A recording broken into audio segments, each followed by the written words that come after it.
Hi, and welcome to another episode of Hot Takes with me, the Silver Fox. Earlier today, I did a quick 1-minute flash video because there was claims that Nicola Sturgeon needs to be investigated by the police over her wide-scale, massive deletion of all the messages on WhatsApp and other forms of communication. This was happening undoubtedly after she was told not to do it, and therefore it is contempt, and therefore it is a crime. And it was said that when these messages went out, it was implied there that should you do this, it is a serious matter and it could result in a jail sentence. Now, I said in my 1-minute flash video that I suspect she's done it regardless, because I think she would rather do 6 months or whatever for contempt of court than the rest of her life for the genocide of the elderly. Mass murder tends to be frowned upon in the legal world. So it's undoubtedly that is why she has done it. It's the lesser of two evils.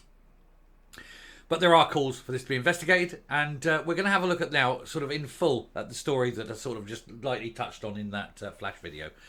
Shouldn't take too long. I'm not going to go into too much depth on it because we all kind of know what's going on. But anyway, here goes. So, COVID bereaved say Nicola Sturgeon must face police probe as XFM's claims fail to address concerns. She knew full well. She was deleting. She knew she shouldn't, but she knew she had to. She had to delete everything. She had to get rid of all the evidence of what is potentially mass murder, maybe, allegedly. Amar Anwar also says Humza Yousaf has questions to answer of what he knew and regarding the actions of his old boss. And of course, he also deleted them and then magically claimed that he'd found them, even though he claimed that he deleted them. She, of course, claimed that she'd never done any communications on WhatsApp. Then they found some messages from her, so she was forced to admit that, yes, she'd lied, because we know she's a liar, and that she had done some, but it wasn't important messages. And then they found some important messages, and so the story changes again. Little lies lead to big lies, lead to her going to jail, because nobody believes anything other than that woman made deliberate decisions that ended the lives of people. Now, whether that's provable or not is another matter, but we do all believe it. Anyway, COVID bereaved want Nicola Sturgeon to face a police probe over her deleted pandemic WhatsApp messages. Now, they can be retrieved, and that, of course, is the most frightening thing for her. And the police need to get that warrant, go to Meta and say, pa-ching, hand them over. It's happened before. Meta have done it. The FBI did a case and organised crime, and they got them back. So all this about, we don't delete them. But they're all gone. Once they're gone, is rubbish. They're kept. Everything's kept. Big data. Zuckerberg likes data. You never, ever get rid of data, and that's the key to it. Lawyers have been instructed to prepare criminal complaint, according to reports, amid claims she willfully destroyed messages on an industrial scale, and that I think we all can believe. There's no doubt about that. It comes after the former First Minister released a statement on Saturday claiming she had been able to obtain copies of the messages, but she did admit they'd not been retained on her own device, despite being told that she had to. She also admitted she handed handwritten notes to her private office to record as appropriate, calling into question how much information was retained. Despite that, the ex-SNP leader insisted she acted in line with Scottish Government policy. Policy she drafted, knowing that it would be done in such a way as she could get away with, literally, I think, my opinion, murder. Change the rules so that you can't break the rules. Her claims have been questioned by the COVID inquiry legal teams, according to our sister title, the Sunday Mail. They accused her of playing games after the UK inquiry was told she deleted her messages in an official document this week. Now, the very fact that she admits to deleting these messages is her admission of guilt. There should be no worries. Get her straight into court. Get her up. 10 years. I'll give her 10. I'll give her 20 years. I'll give her 30. I'll give her the rest of her unnatural life. Because we know undoubtedly that although this in itself would be a small thing, what it was done for is mass murder, potentially. I have to be careful what I say. Potentially mass murder. And that's certainly what the police are investigating when they're going around all the care homes in Scotland at the moment. Thank you, Leslie Roberts. You are an absolute saint. And so if if they can find this, if they can get her and get her into a court of law, and then get her lying in a court of law, and then just keep adding time on for every lie she tells, which will be just about everything that comes out of that nasty gash of a mouth of hers. Amar Anwar, lead solicitor of the Scottish COVID bereaved group, said it is a matter of public record that Nicola Sturgeon has willfully deleted her messages, and the same applies to former Deputy First Minister John Swinney and the National Clinical Director Jason Leach. The deletion of WhatsApps can only be as a cynical, premeditated decision, and of course Miss Sturgeon and others must answer to their motivation for deleting messages. Well, their motivation, I think, is clear. She doesn't want to spend the rest of her life in jail for genocide of the old, allegedly. Miss Sturgeon should be treated no different to Boris Johnson, who failed to provide WhatsApps from the start of the pandemic, whilst the Prime Minister Rishi Sunak claims to have none at all. Funny, isn't it, how none of these things exist, because they all know jail beckons if they did, because they've done some of the worst things ever. Anyone, and they need to make this the law, that anyone who makes any decision, does anything, makes any communication on any device other than an officially sanctioned government device using officially sanctioned communications technology commits an act of treason with a 30-year jail sentence, obligatory. One message is enough, and it's 30 years. And that's it. And then that'll stop these things happening.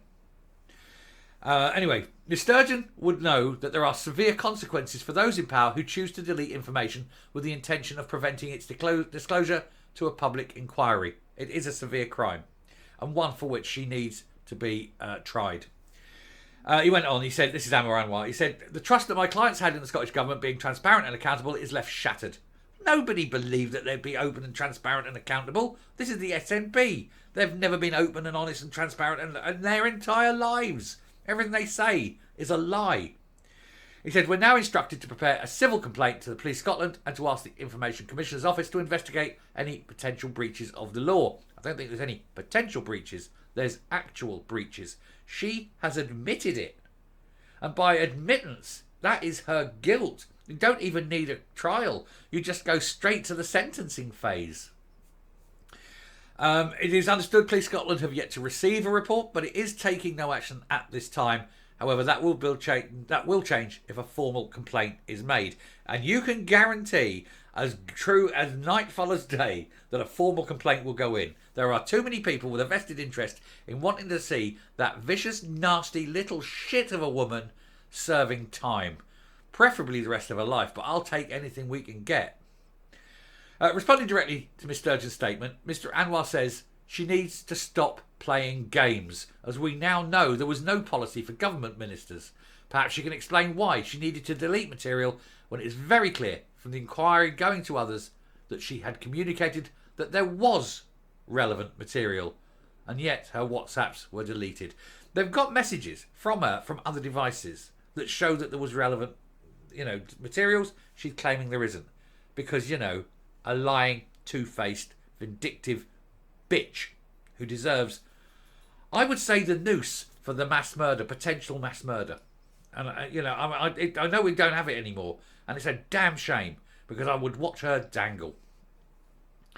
He said, it's quite an impressive feat that as First Minister, she managed to govern through a pandemic without taking any notes, diary entries and very few messages. If Ms Sturgeon is saying she has no messages in the period of the pandemic between 2020 and 2021, that cannot be the end of the matter. She's lying through her teeth. Mr Anwar also said the First Minister, Hamza Yousaf, had questions to answer on how much he knew about the action of his former bosses.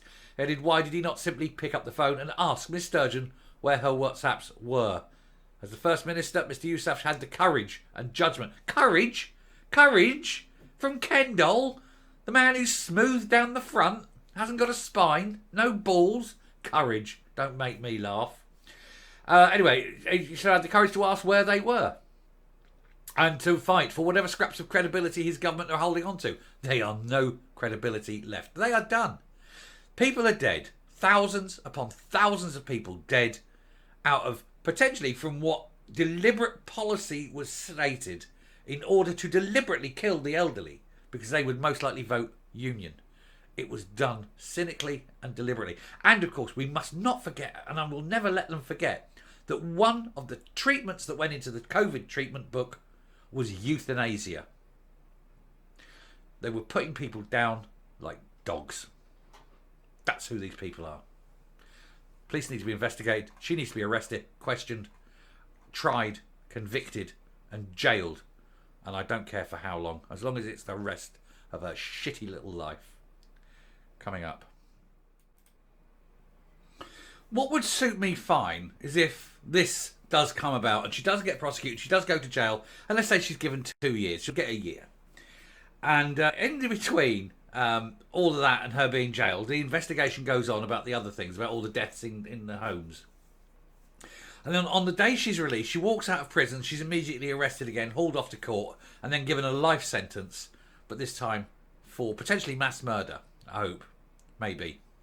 And that would suit me fine. So she gets a year in which she can sit in a cell and just contemplate all the things that got her there, thinking she's gotten away with it. Oh, look at me, yes, I can do my year, I'm out and I'm free now. And then straight back in, and the old derbies are put on, and away she goes. Feet won't touch. Back up, life.